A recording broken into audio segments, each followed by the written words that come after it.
À Ussel, les élections sont-elles déjà jouées? Christophe Arfeuillère pourrait profiter du retrait de Françoise Béziat pour s'offrir un boulevard, mais lui préfère rester prudent. C'est pas un boulevard. Moi, j'ai toujours eu pour respect mes adversaires, donc on fera une campagne comme on l'a fait, simple, de terrain. Reste aussi à convaincre les abstentionnistes de mars dernier. Ils étaient plus de 45%. Impossible en plus d'organiser des réunions publiques, mais le camp du maire sortant reste confiant. Aujourd'hui, on s'adapte. On a toujours notre permanence qui s'ouvrira dans les conditions sanitaires, en respectant bien sûr tous les gestes barrières. Ensuite, être présent sur les réseaux sociaux, même s'il faut être présent jusqu'au 28 juin. Le 15 mars, la campagne avait été faite. Selon Christophe Arfeuillère, plus de 20% des commerces du centre-ville étaient fermés en 2015. Aujourd'hui, pour lui, la situation s'améliore. Une aide au paiement du loyer d'un montant de 500 € a été allouée aux petits commerçants en difficulté à cause du confinement.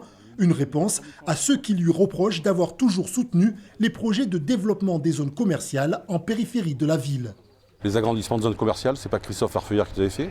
Je rappelle qu'il a été directeur général des services dans une période où certains centres commerciaux se sont développés. Et ce DGS qu'il pointe du doigt, c'est son adversaire. Il est quand même regrettable qu'au bout de 6 ans, M. Arfeuillère ne fasse pas la différence entre le rôle d'un élu et le rôle du responsable du personnel dans une commune de cette importance-là. Ça nous explique un peu mieux pourquoi il passe à côté des sujets et que le traitement qu'il en fait est toujours parcellaire. Les hostilités sont lancées. Christophe Arfeuillère part favori, mais il a en face de lui Pierrick Rognier. Pour sa première participation à des élections municipales, quelle stratégie entend-il mener et surtout, quelle ambition a-t-il pour Ussel?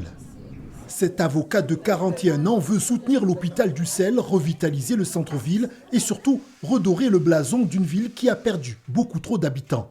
Il va falloir activer tous les leviers pour rendre Ussel attractive, lui permettre de regagner de la population, ce qu'elle ne fait plus depuis 20 ans.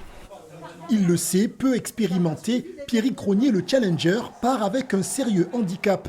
Mais avec plus de 36% de suffrages obtenus lors du premier tour et le retrait de Françoise Béziat, le candidat socialiste n'envisage que la victoire et rien d'autre. On est dans une campagne qui ne nous est pas facile, mais on ne cherche pas de prétexte. On est à la recherche malgré tout de la victoire. Françoise Béziat, la grande absente de ce second tour, ne donne aucune consigne de vote. Alors comment vont se répartir les 15% de voix qu'elle a obtenus? En mars dernier,